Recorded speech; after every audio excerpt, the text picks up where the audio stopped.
forge, fait de nous ce que nous sommes si nous restons dans cette vérité. Et le diable viendra, il va commencer à dire, comme il a dit à Christ, si tu es fils de Dieu, est-ce qu'il ne savait-il pas que c'était le fils de Dieu? Oui. Crois-tu que le diable ne sait pas que tu pries? Oui. Il le sait parce que tu le déranges chaque jour. Oui. Mais il attend des occasions, des moments de faiblesse en toi. C'est pourquoi la Bible dit, veillez et priez, car votre adversaire, le diable, rôde comme un lion rugissant, il cherche qui il va dévorer. Il n'a pas le pouvoir de te toucher, mais il attend l'occasion favorable pour te détruire. Et nous, les chrétiens, nous sommes tellement distraits aujourd'hui que le diable a pris beaucoup dans son filet.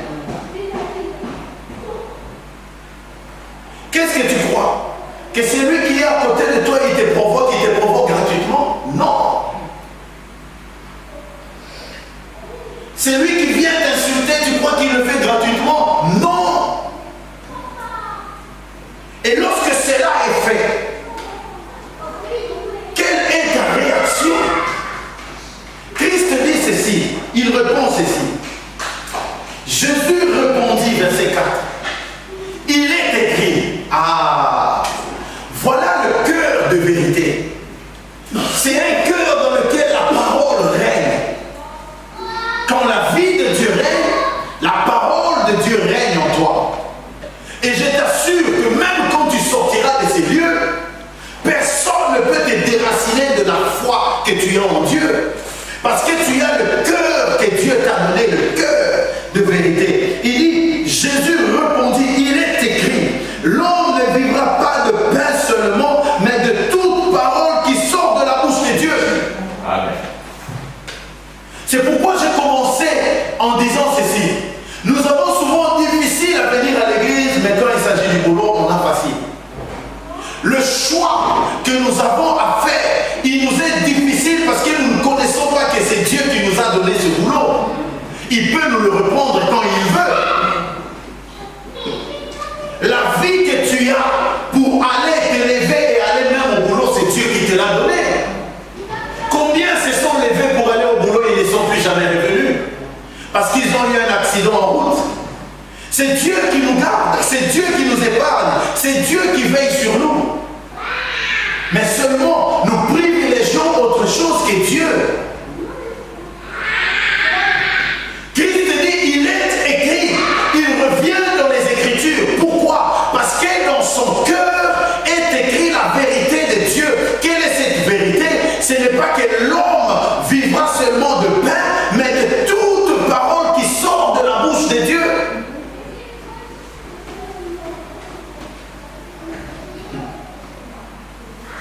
Ça, c'est la vérité de Dieu. Un cœur rempli de vérité de Dieu sait répondre quand il faut. Mais comment répondre? C'est ça le problème. Il y a des réponses. Hein. Il y a des gens, lorsqu'ils me donnent des réponses, des fois, je ne les retourne plus. Je pars directement. Parce que tu te dis, qu'est-ce que tu vas dire? Mais nous ne sommes pas comme ça. La Bible dit que le diable, le transportant dans la ville sainte, le plaça sur le haut du temple et lui dit, il insiste, si tu es fils de Dieu, jette-toi en bas, car il est écrit. Voilà maintenant, lui aussi il entre encore, car il est écrit. Il connaît la parole, il n'est pas comme le diable est bête. Il est malin, mais il n'est pas bête. Il connaît la parole, peut-être mieux que toi et moi. Parce qu'il a demeuré pendant longtemps aux côtés du trône de Dieu. Il connaît. Alors il dit, il a transporté. Il dit, car il est écrit, il donnera des ordres à ses anges à ton sujet, et ils te porteront sur les mains, de peur que ton pied ne heurte contre une pierre. Vous savez ce qu'il propose Jésus? Relève tout simplement de l'orgueil. Les gens orgueilleux sont ceux qui agissent comme ça. C'est-à-dire qu'il veut prouver que c'est lui. Et que sans lui, rien ne marche.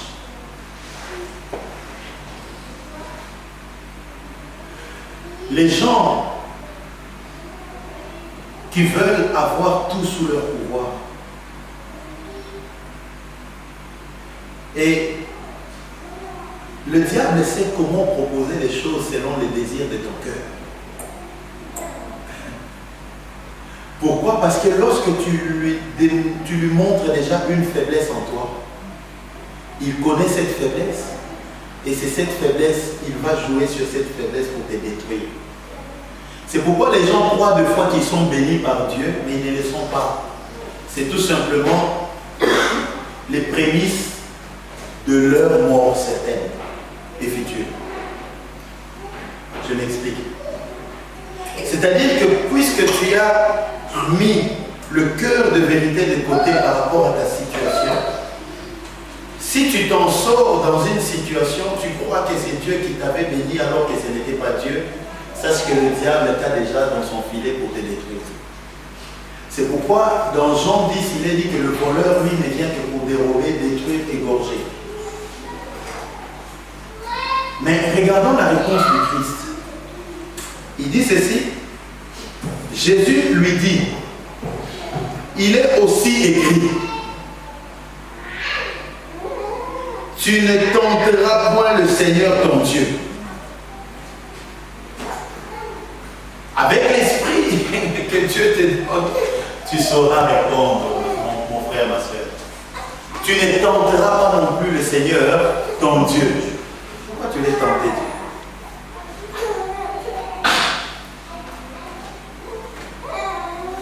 Le diable le transporta encore sur une montagne très élevée, lui montra tout le royaume. Ça, c'est ce que tout le monde aime. La Bible dit qu'il lui montra tout le royaume du monde et leur gloire. Et lui dit, je te donnerai toutes ces choses si tu te prosternes et m'adores. Qu'est-ce que nous recherchons souvent? Dans toute notre vie, c'est le bonheur qu'on recherche. Le bonheur, je vais être bien dans ma vie. Et s'il y a une occasion pour que tu vives ce bonheur, tu l'as saisi, n'est-ce pas? Mais le problème, c'est qu'il faut savoir ça vient de qui? Ce bonheur que tu recherches. Qui te la propose? Qui te propose ce bonheur?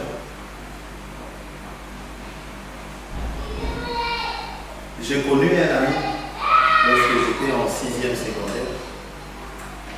Cet ami ne dormait jamais la nuit. Chaque nuit, lui ne pouvait pas dormir. Même quand nous sommes allés à l'internat pour préparer nos examens d'État, ces garçons ne dormaient jamais. Il est venu nous trouver parce qu'on avait fait à l'école notre collectif de serviteurs, des chrétiens, et il est venu nous trouver et dit, j'en ai assez, cette situation a duré depuis mon enfance. Aujourd'hui, comme nous sommes là, priez pour nous. Lorsqu'on a voulu prier pour la personne, il y a un ami encore chrétien qui vient, qui a eu le message de la part de Dieu. Vous ne prierez pas pour cet homme. Qu'est-ce qui se passe? Dieu peut refuser qu'on prie pour une personne. Il dit non, vous ne prierez pas pour cet homme. De peur que la personne meure. Parce que si on prie pour la personne, elle mourra certainement. On a attendu 3 jours pour qu'on ait une réponse positive de Dieu pour prier pour cet homme. Mais pourquoi Dieu a fait ça? Lorsque Dieu nous parle le 3e jour au travers toujours de la même personne, maintenant cette personne est disposée à dire d'où elle vient. Parce que le garçon connaissait son origine. Il savait d'où il venait. Alors que sa maman était stérile à l'époque. et qu'on lui avait proposé la prière et elle avait choisi les féticheurs. Lorsqu'il est parti chez le féticheur, le garçon est le résultat d'un fétiche. Donc c'était un travail à faire dans la vie de ces garçons. Vous comprenez un peu? C'était un travail, et un grand travail à faire dans la vie de cet homme. Parce que ce n'était que normal que le monde des ténèbres le réclame. Vous comprenez un peu? En lui, même s'il voulait faire le bien, mais il était lié par le mal. Il n'avait pas autre chose. Mais lorsque lui-même, le Saint-Esprit maintenant a mis en nous de parler avec lui et qu'il lui-même a parlé, il a parlé, il a commencé avec son origine. Dieu nous a orientés d'une façon autre que nous voudrions prier pour lui. Vous comprenez un peu? C'est pourquoi ne soyez pas pressés pour imposer les mains. Vous ne savez pas chez qui vous imposez la main. Il est vivant. Il est vivant. Il est vivant. Parce que Dieu nous a orientés. Il y a des gens qui sont pressés. Pressés. Faites attention à ça. Connaître son origine, c'est aussi une bonne chose. Très bonne chose. Ça va t'éviter beaucoup de choses. Pour marcher avec Dieu, c'est très important. Alors,